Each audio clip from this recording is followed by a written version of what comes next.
Hello everyone, welcome to toppers talk at Fortune I S academy. ഇന്ന് നമ്മുടെ കൂടെ ഉള്ളത് ഈ കൊല്ലം 179 റാങ്ക് നേടിയ അമൃതയാണ്. അമൃതയോട് നമുക്ക് കൂടുതൽ വിശേഷങ്ങൾ ചോദിച്ച് മനസ്സിലാക്കാം.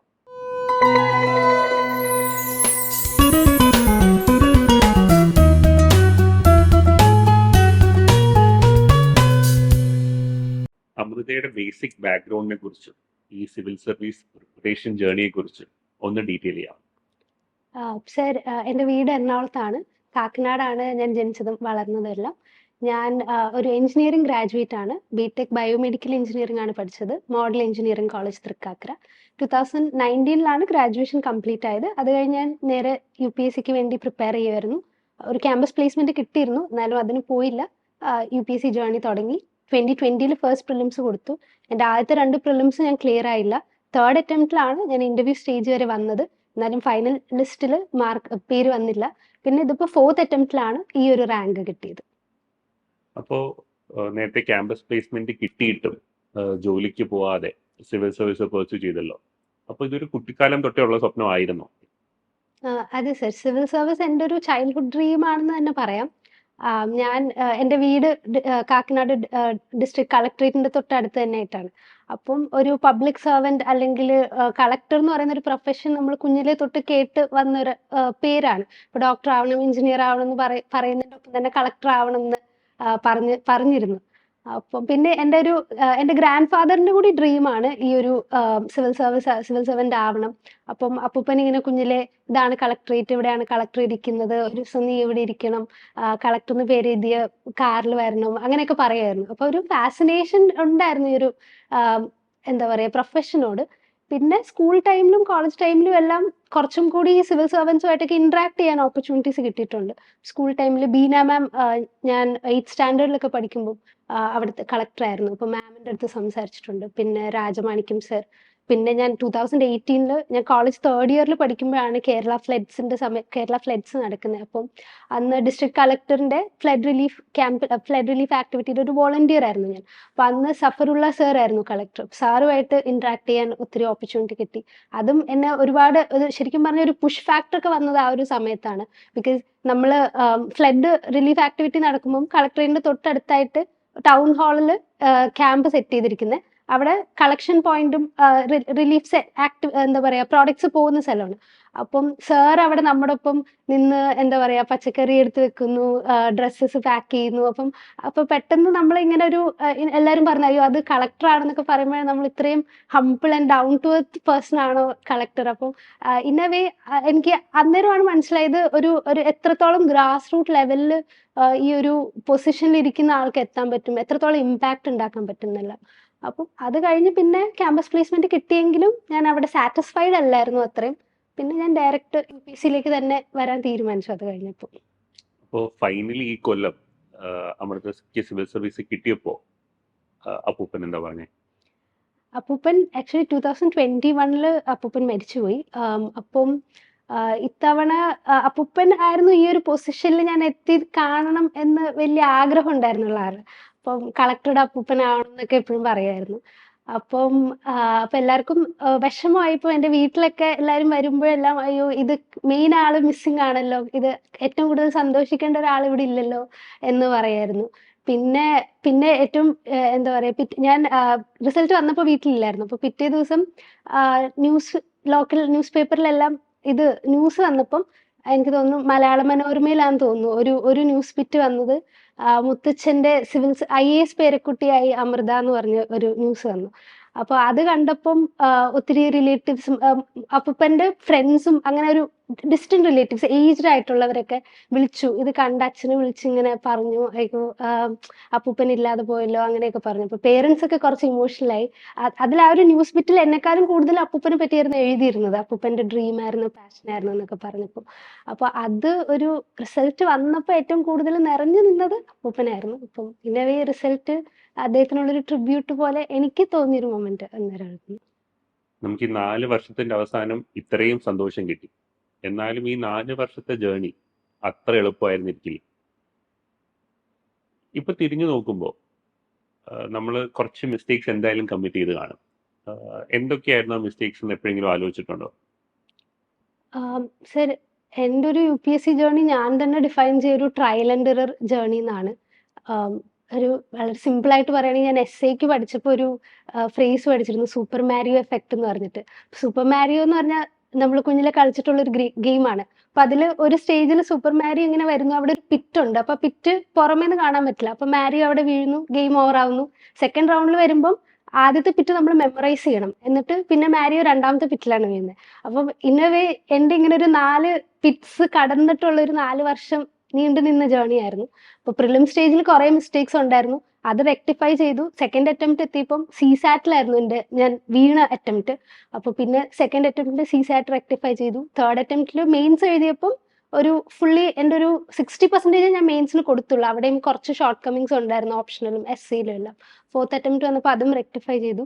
പിന്നെ ഒരു ഓവറോൾ ഒരു സൂപ്പർ മാരിയോ എഫക്റ്റ് ആണ് എൻ്റെ എൻ്റയർ UPSC ജേർണി എന്ന് വേണമെങ്കിൽ പറയാം. സെക്കൻഡ് അറ്റംപ്റ്റിൽ CSAT-ൽ ക്വാളിഫൈ ചെയ്തില്ല എന്ന് പറഞ്ഞു. എന്നാൽ അമൃത ഒരു എഞ്ചിനീയറിംഗ് ബാക്ക്ഗ്രൗണ്ടിൽ നിന്ന് വരുന്നതാണ്. എനിക്ക് തോന്നുന്നു കോളേജ് ടോപ്പറുമായിരുന്നു. ഉം. അപ്പോൾ CSAT എന്തുകൊണ്ടാണ് ക്വാളിഫൈ ചെയ്യാത്തതെന്ന് പിന്നെ ആലോചിച്ചിട്ടുണ്ടോ? CSAT സെക്കൻഡ് അറ്റംപ്റ്റ് കഴിഞ്ഞപ്പോൾ ഞാൻ ഏറ്റവും കൂടുതൽ ആലോചിച്ചത് അത് തന്നെയായിരുന്നു. മെയിനായിട്ടും CSAT-നോട് എനിക്കൊരു ബയസ് ഉണ്ടായിരുന്നു. ഇന്നവേ എഞ്ചിനീയേഴ്സിന് ഈസി ആയിട്ട് സോൾവ് ചെയ്യാം, പഠിക്കേണ്ട ആവശ്യമില്ല എന്നൊരു പൊതുവേ കേട്ടിട്ടുകൊണ്ട് ഞാൻ തന്നെ വിശ്വസിച്ചിരുന്നു അങ്ങനെ. മെയിനായിട്ടും എൻ്റെ ആദ്യത്തെ അറ്റംപ്റ്റിൽ വന്നപ്പോൾ ഞാൻ GS ആണ് ക്വാളിഫൈ ആവാൻ. CSAT-ന് ഒരു സേഫ് സ്കോർ ഉണ്ടായിരുന്നു. അപ്പം അത് കാരണം സെക്കൻഡ് അറ്റംപ്റ്റിൽ ടോട്ടലി ഇഗ്നോർ ചെയ്തു CSAT. പിന്നെ ഞാൻ ഒരുവിധം 2-3 ക്വസ്റ്റ്യൻ പേപ്പേഴ്സ് ഒക്കെ മോക്ക് ടെസ്റ്റ് പേപ്പേഴ്സ് ചെയ്തിരുന്നു. അപ്പോൾ എനിക്ക് അത്യാവശ്യം 80-90 മാർക്സ് കിട്ടിയപ്പം കയറുമെന്ന് വിചാരിച്ചു. പക്ഷെ അതൊക്കെയാണ് എനിക്ക് പറ്റിയ മിസ്റ്റേക്സ്. തേർഡ് അറ്റംപ്റ്റിൽ വന്നപ്പം ഏറ്റവും ഇമ്പോർട്ടൻ്റ് ആയിട്ട് ഞാൻ ഒന്ന് പുറമേയുള്ള മോക്ക് ടെസ്റ്റ് പേപ്പേഴ്സ് എല്ലാം മാറ്റി വെച്ചു. എന്നിട്ട് UPSCയുടെ പ്രീവിയസ് ഇയർ ക്വസ്റ്റ്യൻ പേപ്പേഴ്സ് തന്നെ എടുത്തു.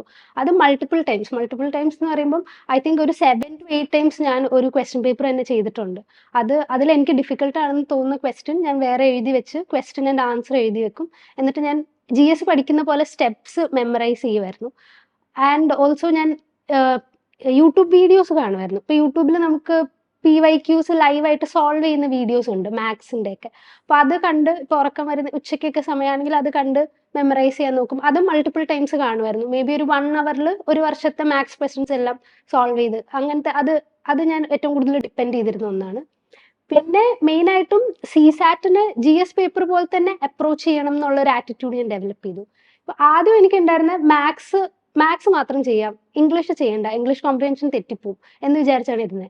സെക്കൻഡ് അറ്റംപ്റ്റ് വന്നപ്പോൾ ഞാൻ ആദ്യ 1.5 hour കഴിഞ്ഞിട്ടും ഞാൻ മാത്സ് ക്വസ്റ്റനിൽ തന്നെ നിൽക്കുകയാണ്. എൻ്റെ ആകെ 15 ക്വസ്റ്റ്യൻസ് അടുത്ത് എന്തോ ചെയ്യാനും പറ്റിയിട്ടുള്ളൂ. അപ്പോൾ അതായിരുന്നു ഒരു തേർഡ് മിസ്റ്റേക്ക് എന്ന് പറയുന്നത്. ഇപ്പോൾ ഞാൻ ഈ തേർഡ് അറ്റംപ്റ്റിലും ഫോർത്ത് അറ്റംപ്റ്റിലും ചെയ്തതെന്ന് വെച്ചാൽ GS ചെയ്യുന്ന പോലെ തന്നെ 2 റൗണ്ട്സ് CSAT പേപ്പറിന് കൊടുക്കുക. 2 rounds or 3 rounds. ആദ്യം വരുമ്പം ഡിഫിക്കൽട്ട് ആയിട്ടുള്ള അല്ലെങ്കിൽ വലിയ ഇംഗ്ലീഷ് കോംപ്രിഹെൻഷൻസ് എലിമിനേറ്റ് ചെയ്യുക.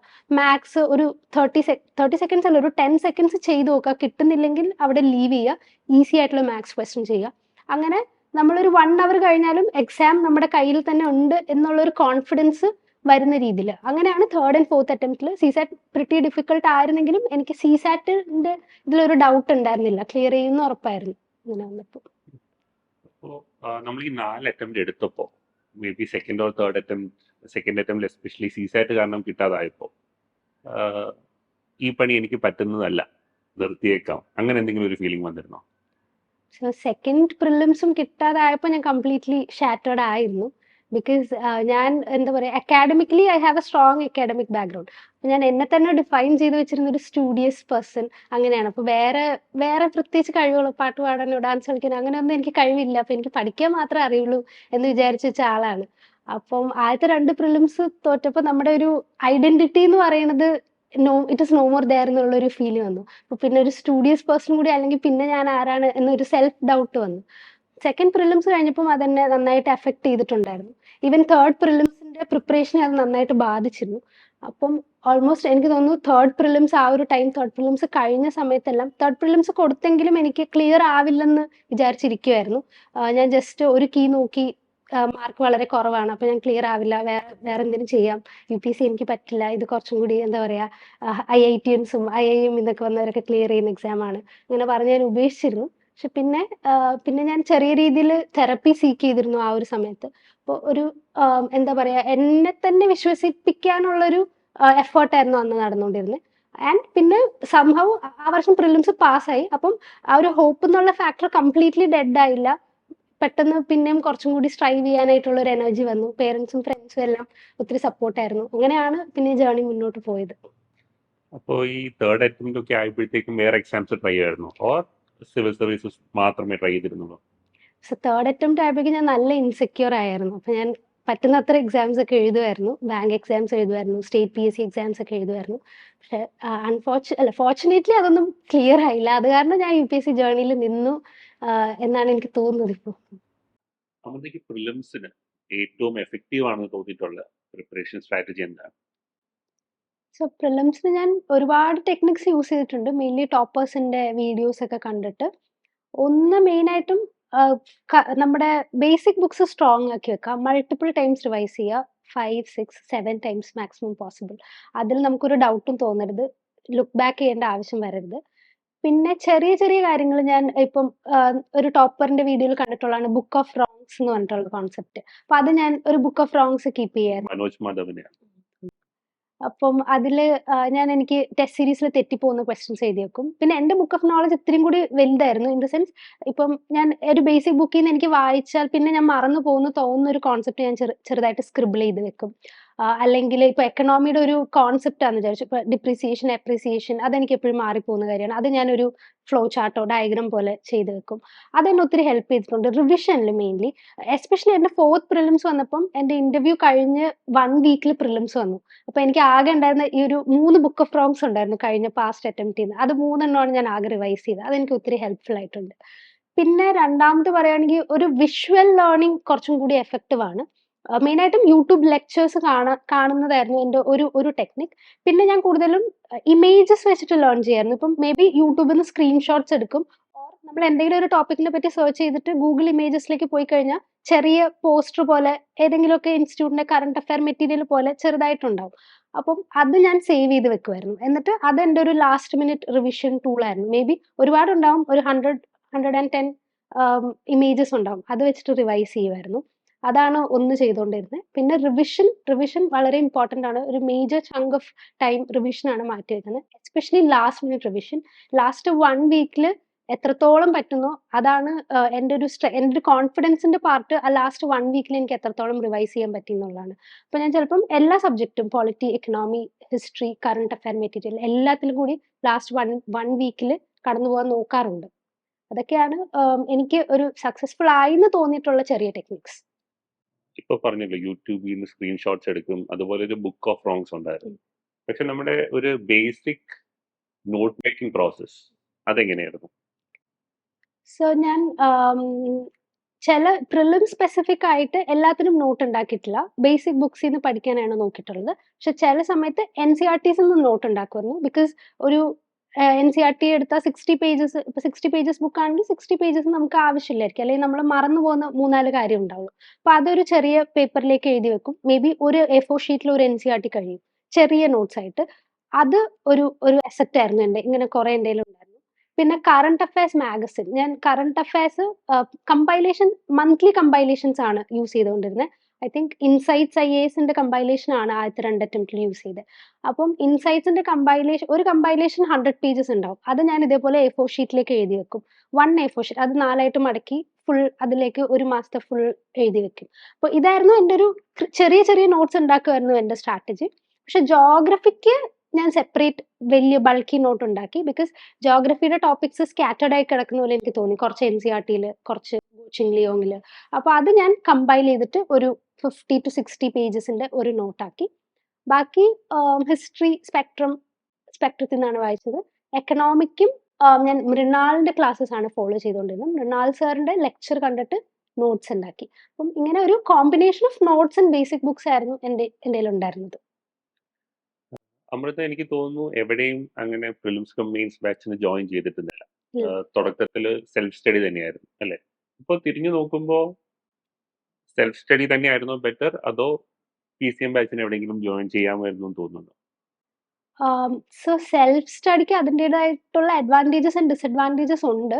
സെൽഫ് സ്റ്റഡി കുറച്ചും കൂടി ഒരു നമ്മുടെ എന്താ പറയാ സെൽഫ് ഗ്രോത്തിന് ഹെൽപ്പ് ചെയ്യുന്ന എനിക്ക് തോന്നിയിട്ടുണ്ട്. ബിക്കോസ് നമ്മൾ തന്നെ ഒരു ടോപ്പിക് റിസർച്ച് ചെയ്ത് കണ്ടുപിടിച്ച് എഴുതുമ്പം. പക്ഷേ when it comes to UPSC time ഒരു മേജർ ഫാക്ടറാണ്. അപ്പം ഇപ്പൊ ഒരു പിസിഎം ബാച്ച് എടുത്തിരുന്നെങ്കിൽ മേ ബി എന്റെ ജേർണി ഇത്രയും ലോങ് ആവില്ലായിരുന്നു എന്ന് എനിക്ക് തോന്നിയിട്ടുണ്ട്. ബിക്കോസ് ചിലതെല്ലാം ഇപ്പൊ ഓരോ ടോപ്പിക്കും ഞാൻ സോഴ്സ് തപ്പിപ്പോവും. ചിലപ്പോൾ 2, 3 സോഴ്സ് ഉണ്ടാവും. ഓരോ സോഴ്സ് ഞാൻ ഒരു എന്താ പറയാ 3 ഓർ 4 ഹവേഴ്സ് അതിൽ സ്പെൻഡ് ചെയ്യും. പിന്നെ എനിക്കിത് ഓക്കെ അല്ലാന്ന് തോന്നി. പിന്നെ അടുത്ത സോഴ്സ് എടുത്തു. അപ്പൊ ആ ഒരു selection process was a bit hectic. So if ഒരു പിസിഎം ബാച്ച് ഉണ്ടെങ്കിൽ വിൽ ഗെറ്റ് നോട്ട്സ് ആൻഡ് ഒരു ലേണിംഗ് പ്രോസസ് ഇച്ചിരി കൂടി എളുപ്പമായേനെ. And also depend on your background. ഇപ്പം ഞാൻ ടെക്നിക്കൽ ബാക്ക്ഗ്രൗണ്ടിൽ നിന്ന് ആയതുകൊണ്ട് എനിക്ക് യുപിഎസ്സിയുടെ main core topics polity, economics ഇതിനെ പറ്റി ഒരു ധാരണയില്ലായിരുന്നു. അപ്പൊ എനിക്ക് അതിന് ക്ലാസ്സസ് വേണ്ടി വന്നു.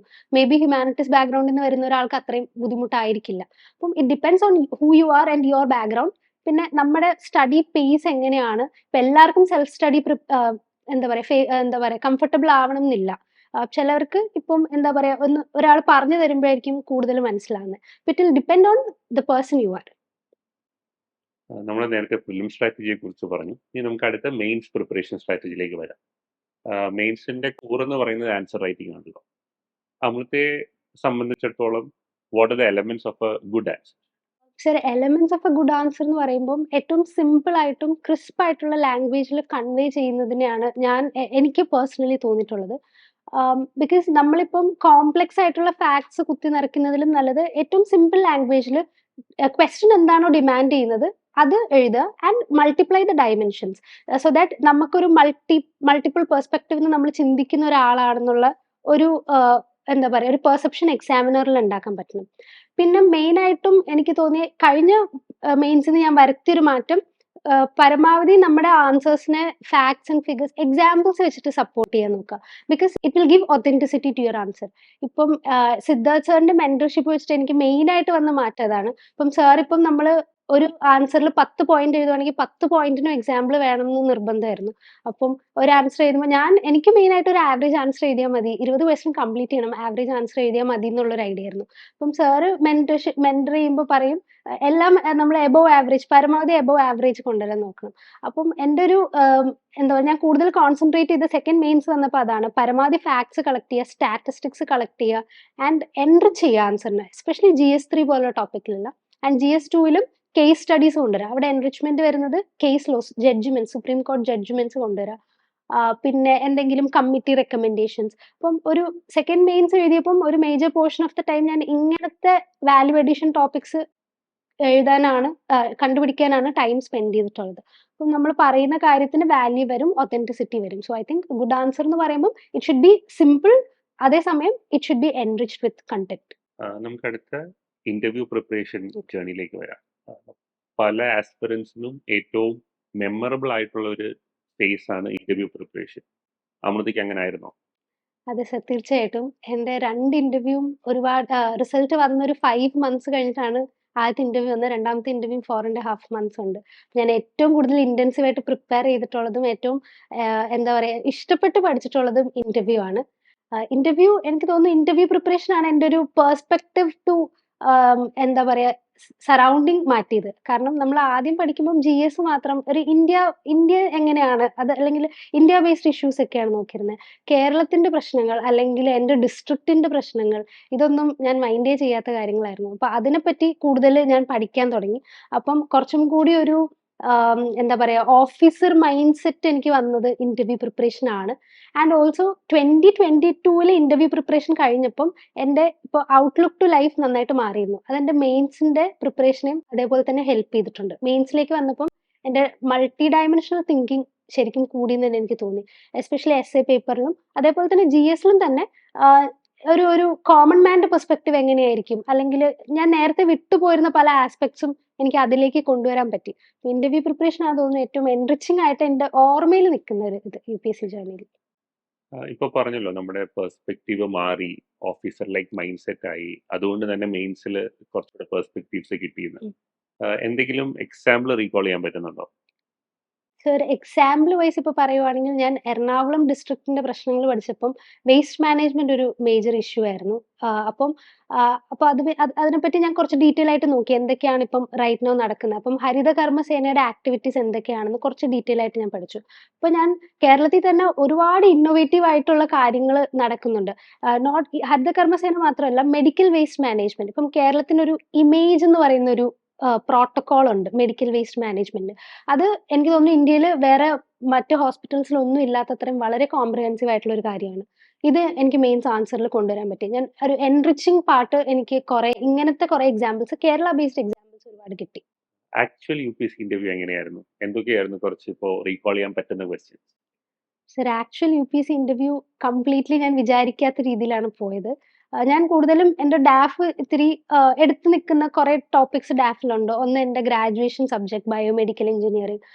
പക്ഷെ അതിനെപ്പറ്റി ഒന്നും ഇത്തവണ UPSC ഇന്റർവ്യൂവിന് ചോദിച്ചില്ല. എൻറ്റയർലി ഡിഫറെന്റ് ആയിട്ട് വളരെ ജനറിക് ആയിട്ടുള്ള ക്വസ്റ്റ്യൻസ് ആണ് ചോദിച്ചത്. പക്ഷെ റെലവന്റ് ക്വസ്റ്റ്യൻസ്. കൂടുതലും എനിക്ക് തോന്നുന്നു 5 മെമ്പേഴ്സിൽ 4 മെമ്പേഴ്സും ചോദിച്ചൊരു ടോപ്പിക് കേരളത്തിന്റെ ഫിനാൻഷ്യൽ ക്രൈസിസിനെ പറ്റിയായിരുന്നു. 4 പേരും ടച്ച് ചെയ്തൊരു ടോപ്പിക്കാണിത്.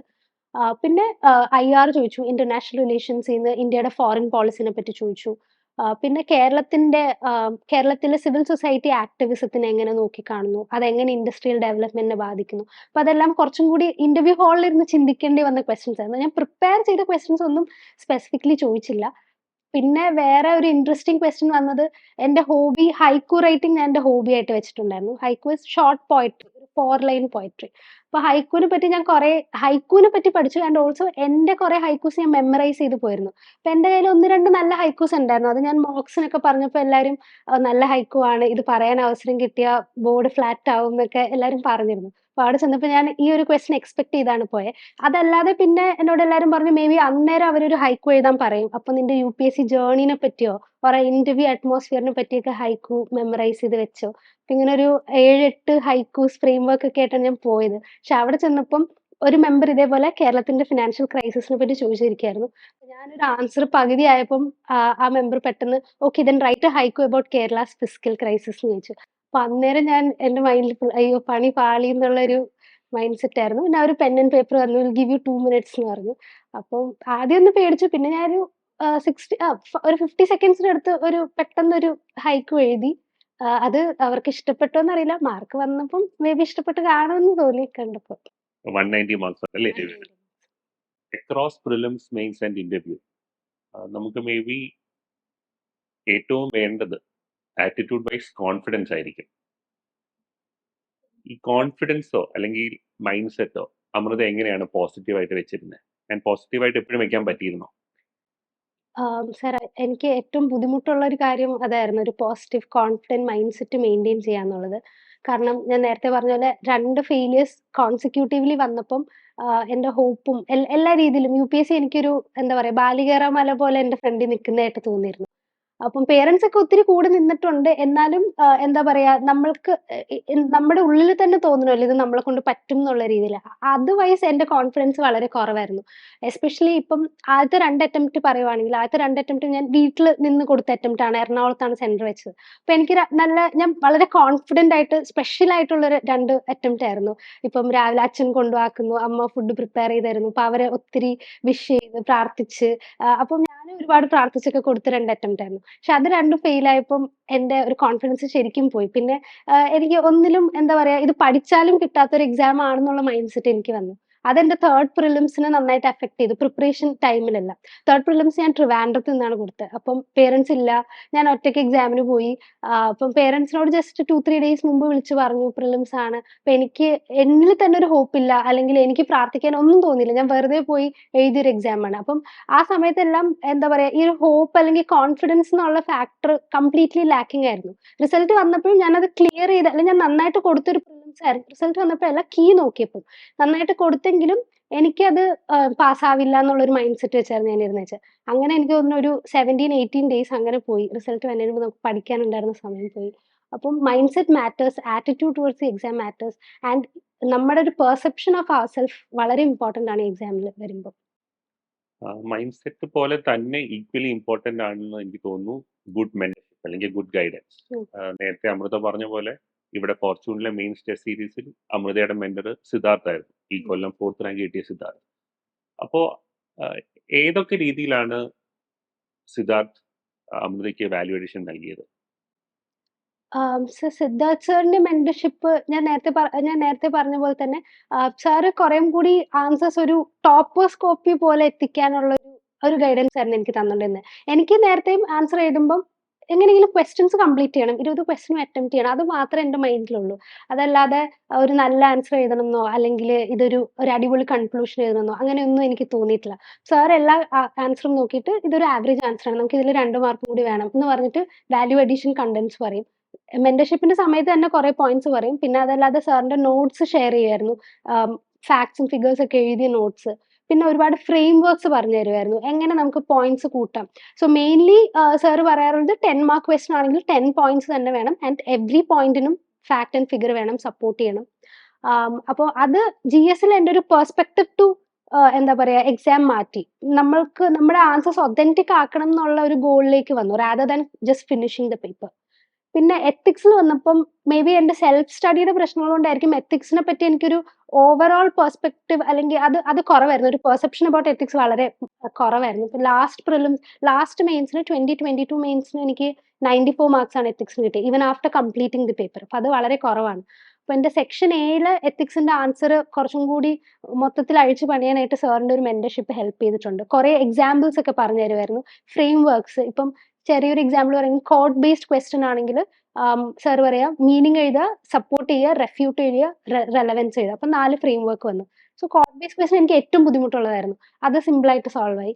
പിന്നെ സിലബസിൽ തന്നെ ഓരോ ടോപ്പിക് എടുത്തിട്ട് എങ്ങനെ ഡയമെൻഷൻ ഉണ്ടാക്കാം, ആ ടോപ്പിക് തന്നെ പിന്നെയും സ്പ്ലിറ്റ് ചെയ്ത് മൾട്ടിപ്പിൾ ഡയമെൻഷൻസ് ഉണ്ടാക്കാം. അപ്പൊ ഇതെല്ലാം ഒത്തിരി ഹെൽപ്പ് ചെയ്തിട്ടുണ്ട്. പിന്നെ സാറ് ആൻസർ കോപ്പീസ് ഷെയർ ചെയ്തിട്ടുണ്ട്. പക്ഷെ അതെല്ലാം എന്താ പറയാ, എനിക്ക് ഒരിക്കലും അങ്ങനെ റിപ്ലിക്കേറ്റ് ചെയ്യാൻ പറ്റില്ല. എനിക്ക് തന്ന കണ്ടന്റും നോട്ട്സിനും എല്ലാം 10% ഞാൻ അഡോപ്റ്റ് ചെയ്തിട്ടുണ്ട്. ആൻഡ് അത് എനിക്ക് തോന്നുന്നു GS മാർക്കിൽ റിഫ്ലക്റ്റഡ് ആണ് എന്ന് തോന്നുന്നു ഈ വർഷത്തെ. അമൃത, ഏറ്റവും ലാസ്റ്റായിട്ട് ഇപ്പോൾ ഈ civil service preparation journey start of ചെയ്യാൻ പോകുന്ന ആസ്പിറൻസിനോട് അമൃതയ്ക്ക് കൊടുക്കാനുള്ള അഡ്വൈസ് എന്തായിരിക്കും? സോ എൻ്റെ പ്രൈമറി അഡ്വൈസ് എക്സാമിന് ഇറങ്ങുന്നതിന് മുമ്പ് അല്ലെങ്കിൽ എക്സാം പഠിച്ചു തുടങ്ങുന്നതിന് മുമ്പ് എക്സാമിനെ പറ്റി പഠിക്കുക. ഒരു എക്സാമിനറിൻ്റെ മൈൻഡ് സെറ്റ് എന്താണ്, UPSC എന്തൊക്കെയാണ് ഡിമാൻഡ് ചെയ്യുന്നതെന്ന് ഉള്ളത് ക്ലിയർ ആയിട്ട് മനസ്സിലാക്കുക. ഇപ്പോൾ മെയിനായിട്ടും ഫ്രം UPSC സൈഡ് നമ്മുടെ കയ്യിലുള്ളത് ആകെ 2 റിസോഴ്സസ് ആണ്. ഒന്ന് സിലബസും പ്രീവിയസ് ഇയർ ക്വസ്റ്റ്യൻസും.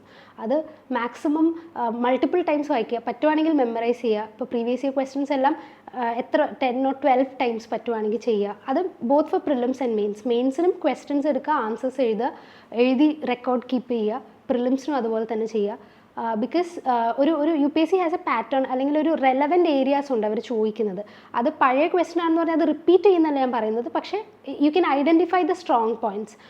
അത് PYQ അനാലിസിസ് എന്ന് മാത്രമേ വരുള്ളൂ. വേറൊരാൾക്ക് നമുക്ക് പറഞ്ഞു തരാനോ അങ്ങനെയൊന്നും നമുക്ക് പറ്റില്ല. ആൻഡ് PYQ അനലൈസ് ചെയ്യുമ്പം നമ്മുടെ സ്ട്രെങ്ത് ആൻഡ് വീക്ക്നെസ് നോക്കുക. ഇപ്പം ചിലർക്ക് പ്രിലിംസിന് സയൻസ് ആൻഡ് ടെക് ആയിരിക്കും ബുദ്ധിമുട്ട്, ഒരു എന്താ പറയുക ഹ്യൂമാനിറ്റീസ് ബാക്ക്ഗ്രൗണ്ടിൽ നിന്ന് വരുന്ന ഒരാൾക്ക്. അപ്പം സയൻസ് ആൻഡ് ടെക്കിൽ ടൈം കൊടുക്കുക. ആൻഡ് UPSCനെ അനലൈസ് ചെയ്യുക, സ്വയം അനലൈസ് ചെയ്യുക. 2 സൈഡിൽ നിന്നും എവിടേക്കാണ് പ്രശ്നങ്ങളുള്ളത്, പിറ്റ് ഫോൾസ് ഉള്ളത്, എവിടേക്കാണ് ഹൈ പോയിന്റ്സ് ഉള്ളത്, അത് അനലൈസ് ചെയ്യുക. പിന്നെ റിസോഴ്സസ് റൈറ്റ്ഫുള്ളി യൂസ് ചെയ്യുക. ബിക്കോസ് ഇപ്പം എന്താ പറയുക, ഞാൻ 2019 പ്രിപ്പയർ ചെയ്യുന്നതിൽ കൂടുതൽ ഇൻഫർമേഷൻ ഓൺലൈൻ ഇപ്പോൾ അവൈലബിൾ ആണ്. ഒരു ഇൻഫർമേഷൻ എക്സ്പ്ലോഷൻ നടക്കുന്ന ഒരു എറയാണ്. ബിക്കോസ് മൾട്ടിപ്പിൾ യൂട്യൂബ് വീഡിയോസ്, നമ്മൾ എവിടെ നോക്കിയാലും കണ്ടന്റ് ആണ്. അപ്പോൾ അത് ചെറി പിക്ക് ചെയ്യാനുള്ളൊരു കേപ്പബിലിറ്റി നമുക്ക് ഉണ്ടാവണം. ഇല്ലാന്നുണ്ടെങ്കിൽ നമ്മൾ ആ ഒരു ഫ്ലോയിലേക്ക് പോകും. ഇപ്പം മെയിനായിട്ടും ഇപ്പം ഞാൻ എല്ലാവരും നോട്ട് മേക്കിംഗ് ആണ്. ഇപ്പം നോട്ട്സ് എല്ലാവരും ഉണ്ടാക്കുന്നത് മേ ബി ChatGPTക്ക് അടിച്ചു കൊടുത്താൽ അതിൽ നിന്ന് വരുന്നത് കോപ്പി പേസ്റ്റ് ചെയ്യും. പക്ഷെ അത് നമുക്ക് യൂസ്ഫുൾ അല്ല. ChatGPT ആണെങ്കിൽ അത് യൂസ് ചെയ്യേണ്ട രീതിയിൽ യൂസ് ചെയ്യണം. അപ്പം നമുക്ക് ഇപ്പം ഞാൻ പറഞ്ഞ പോലെ എത്തിക്സിനെല്ലാം കണ്ടന്റ് എൻട്രി ചെയ്യാൻ ChatGPT എന്നെ ഒത്തിരി ഹെൽപ്പ് ചെയ്തിട്ടുണ്ട്, എക്സാമ്പിൾസ് സീക്ക് ഔട്ട് ചെയ്യാൻ.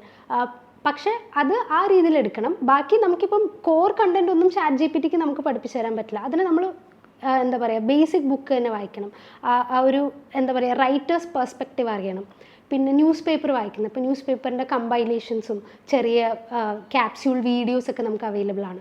അപ്പം ആസ് എ ബിഗിനർ അതിലേക്ക് പോകുന്നതിലും നല്ലത് ന്യൂസ് പേപ്പർ വായിക്കുകയാണ്, എഡിറ്റോറിയൽ വായിക്കുന്നതാണ്, ആ റൈറ്റർ എന്താണ് മീൻ ചെയ്യുന്നത്. അപ്പോൾ അത് ഫുള്ളി വായിച്ചാലേ അത് നമുക്ക് എൻട്രൻസ്ഡ് ആവുള്ളൂ. നമ്മുടെ ഒപ്പീനിയൻ അതിലേക്ക് ഇയാൾ പറയുന്നതിനോട് നമ്മൾ എഗ്രി ചെയ്യുന്നുണ്ടോ, or do we have any വേറെ ഒപ്പീനിയൻ, വേറൊരു സൈഡ്. അപ്പം ഇങ്ങനെയുള്ള കാര്യങ്ങളെല്ലാം നമ്മുടെ സൈഡിൽ നിന്ന് എഫേർട്ട് ഇടുമ്പോഴാണ് വരുന്നത്. സോ പ്രൂഡൻ്റ്ലി എല്ലാം യൂസ് ചെയ്യുക, കംപ്ലീറ്റ്ലി ഈ നോട്ട്സ് അല്ലാതെ കുറച്ച് സെൽഫ് നോട്ട്സ് പ്ലസ് എൻറിച്ച്മെൻറ്റിന് ഈ നോട്ട്സ് യൂസ് ചെയ്യുക. അതേപോലെ ഇപ്പം ചെറി പിക്കിങ് ഞാൻ പറഞ്ഞതുപോലെ തന്നെ PYQs അനലൈസ് ചെയ്തിട്ട് നമുക്ക് വേണ്ട കണ്ടന്റ് മാത്രം ഓൺലൈനോ വാട്ട് എവർ അവൈലബിൾ ആയിട്ടുള്ള റിസോഴ്സസിൽ നിന്ന് ചെറി പിക്ക് ചെയ്യാം. Thank you so much Amritha. എനിക്കൊന്ന് വളരെ പ്രാക്ടിക്കൽ ആയിട്ടുള്ള ടിപ്സാണ് ഏറ്റവും ലാസ്റ്റ് തന്നത്. ആൻഡ് ChatGPT പോലുള്ള കാര്യങ്ങൾ അതെങ്ങനെ ഉപയോഗിക്കണം എന്നുള്ളത് ഭയങ്കര റെലവൻ്റ് ആണ്. Thanks for that. Thank you sir. Fortune IAS Academy. More than just an academy.